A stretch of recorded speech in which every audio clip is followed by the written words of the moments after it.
It all started back when I was 15. By this point, I was absolutely atheistic towards everything in life. And just, I think to an extent, for a very long time, I was an atheist because I thought being a science student would mean you don't have to trust or believe anything else, which made sense to me at that time because nobody was able to answer many of my questions. So the easiest solution is to say nothing exists and everything is superstitious. And that is all fine. There's nothing wrong with it. And that is, and again, later I found out that it's the problem between the religion and spirituality. That is the subtle difference. So there was nobody spiritual around me. So it didn't help me. So when I was 15 years old, we were in Canada at this point, and some Guruji came from India, and this Gujarati family met my mom at a bus stop, and they said, "Oh, the South Indian Swami is coming. You should visit. You should come." And my mom was like, "Okay."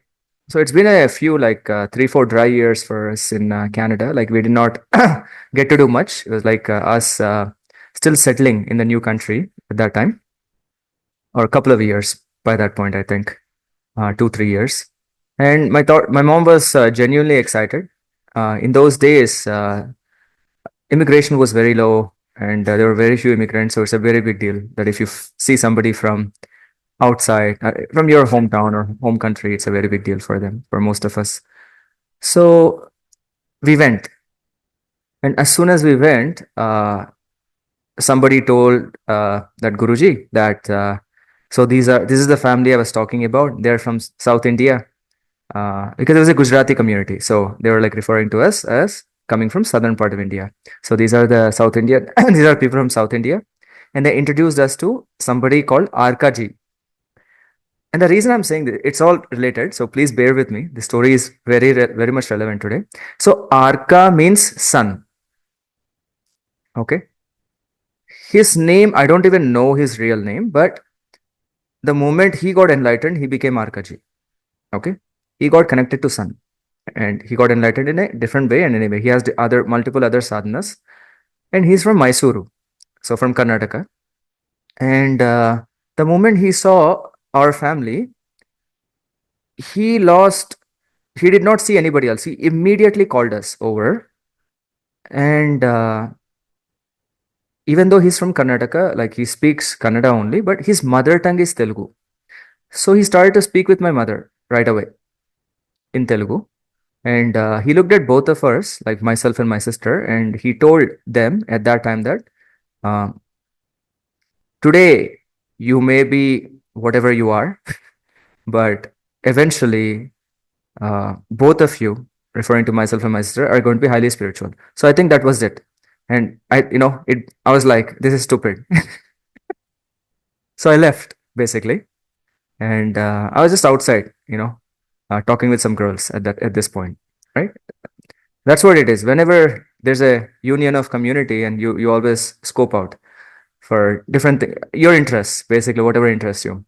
And later, I didn't realize that my parents invited Arkaji over to my house for a darshan, right? For a sangha meeting, and I didn't know. They told me in the afternoon that you cannot leave the house. He's coming, and I was fairly disappointed. He came, and he he sat in the chair. It's like a very beautiful couch, the only good couch we had. We made him sit on it, and my parents made me sit in front of him. On the right side, or onto his left, it was me, and onto his right, it was my sister. And as usual, I was struggling to sit on the floor, just like everybody else today. Okay. And then obviously Arkaji looked at me and said, "Nishant, you can sit, you can take a cushion, you can take some sort of a support to sit on." And he asked me to get some pillows or something. And I just got a couple of pillows and I sat on it. And he looked at me and he only asked me one question. Like he started a series of questions. So he's like, "Nishant, have you ever seen sun?" And I was like, what kind of stuff? Because I did not have any good impression by this point, or any impression at all, right? And if anything, my biases were like, he's religious. Like I did not even realize there's a difference between spirituality and religion by this point, right? I thought it was all the same thing. So he said, and what I was thinking, what kind of nonsense is this? Yeah, I've seen sun. And then he goes, Have you seen sun rays? See, by this point, like once by the time you're 15, you would have drawn that sun 1,000 times in your life as a child, probably, right? Most of the times when you're alone, when you're drawing things, sun would have been there mostly. And I was like looking at him and said, yeah, I've seen sunrise. And the third thing he said was, did you ever realize that that is the source of your existing today or existence today? And my mind just shut up for a moment and I just shut up myself. Like everything just like, I just froze within myself because, yeah, we know this, right? Scientifically, we know this. But the way he asked, it changed everything for me. From that day, the way I looked at sun changed tremendously, right? From that day on, I would keenly observe sun to see how that is giving this, right? How is this running this whole world? Yeah, at a planetary level, at scientific level, everything is cool, right? It's giving off energy, and then it's nuclear fission, fusion going on in the sun, releasing the gases, and it's a ball. But no, something else, something more is happening. That question. So, why am I saying all this? Is sun is the guru for most of the yogis on the planet. Okay, not just Arkaji. Many people got enlightened just doing sun sadhana. So part of that is a hatha yoga, and Hanuman considers sun as his guru.